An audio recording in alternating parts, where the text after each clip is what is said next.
I love this dog so much.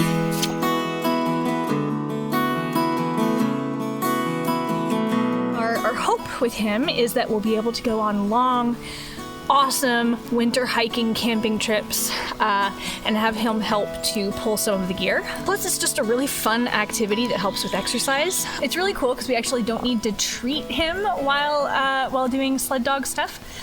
Because it's so naturally rewarding. There's just something that comes alive in him. It's different than all of our other training where we do rely heavily on treats. If he tries to go off trail, for instance, you know, he will learn pretty quickly not to go off trail because he suddenly can't go anymore because the sled can't follow him and he gets stuck around trees. Right now, because he's so young and because he's just learning, we are letting him smell along the trail or stop for pee breaks. We're never going fast enough and we don't have heavy enough gear that's really easy for us to stop. But eventually we're going to have to train him not to smell and stop to investigate everything. He is learning left and right, but he doesn't know it well enough yet.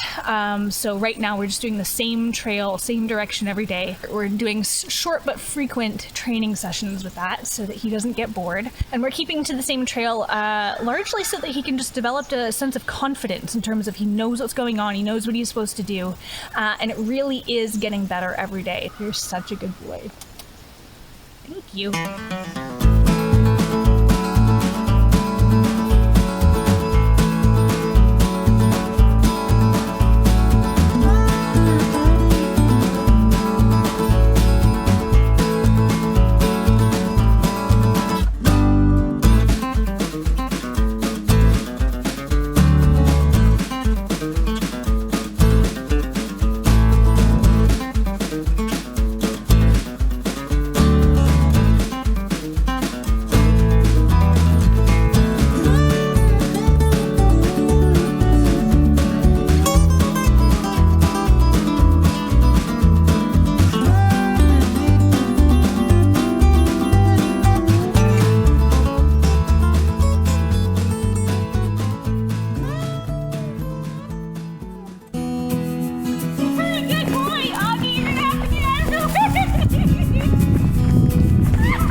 Difficult sled to maneuver when you have to turn.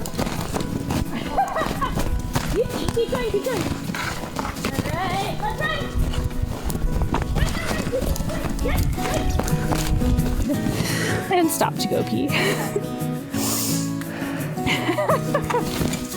boy. One problem when you're first training a dog in dog sledding is their desire to go off the trail. Oh, no, no, no. Go around. Yuki, come on. Turn around. Yes, come this way. There you go.